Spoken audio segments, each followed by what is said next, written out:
ಚಿನ್ನದ ಗಣಿ ಪೊಲೀಸ್ ಠಾಣೆ ಆವರಣದಲ್ಲಿ 77ನೇ ಗಣರಾಜ್ಯೋತ್ಸವ ಸಂಭ್ರಮ.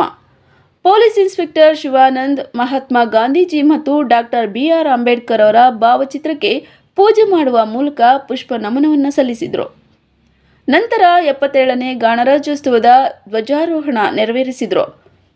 ಪೊಲೀಸ್ ಅಧಿಕಾರಿಗಳಿಂದ ಗೌರವ ವಂದನೆ ಸ್ವೀಕರಿಸಿದ ನಂತರ ಮಾತನಾಡಿದ ಇವರು, ವಿಶ್ವದಲ್ಲಿಯೇ ಶ್ರೇಷ್ಠವಾದ ಭಾರತ ಸಂವಿಧಾನವು ಪ್ರತಿಯೊಬ್ಬ ನಾಗರಿಕನ ಹಕ್ಕು ಮತ್ತು ಘನತೆಯನ್ನು ಕಾಪಾಡುವ ಶಕ್ತಿ.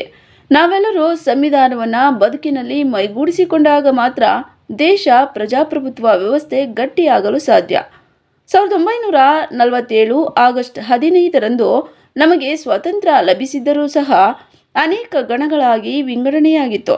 ನಂತರ ಎಲ್ಲ ಗಣಗಳನ್ನು ಒಗ್ಗೂಡಿಸಿ 1950 ಜನವರಿ 26ರಂದು ಗಣತಂತ್ರ ರಾಷ್ಟ್ರವನ್ನಾಗಿ ಮಾಡಲಾಯಿತು.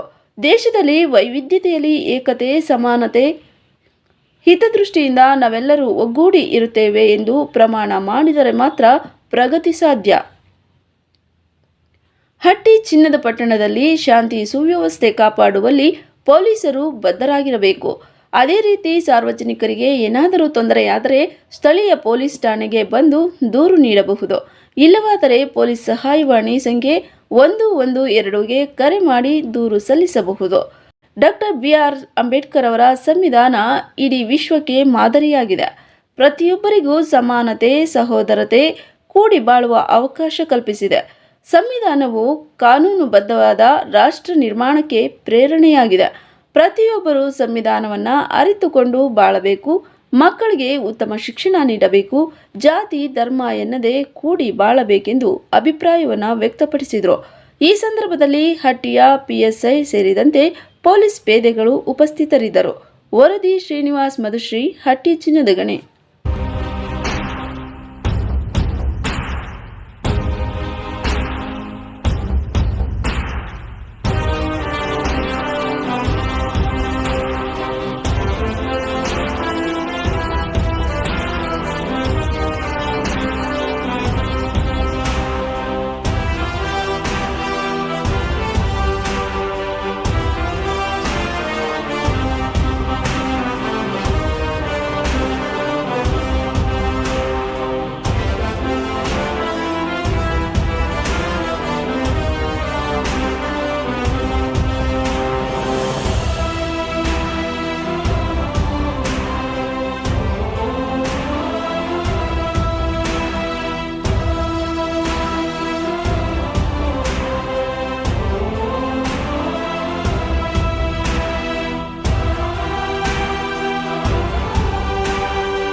Again, up.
ನಮ್ಮ ದೇಶದಲ್ಲಿ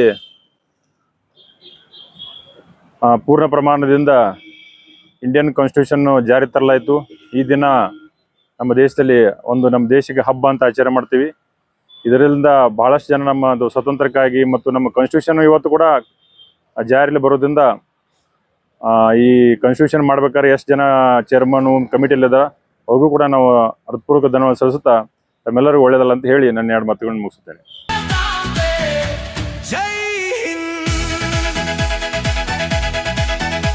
ಕಾಶ್ಮೀರದಿಂದ ಕನ್ಯಾಕುಮಾರಿ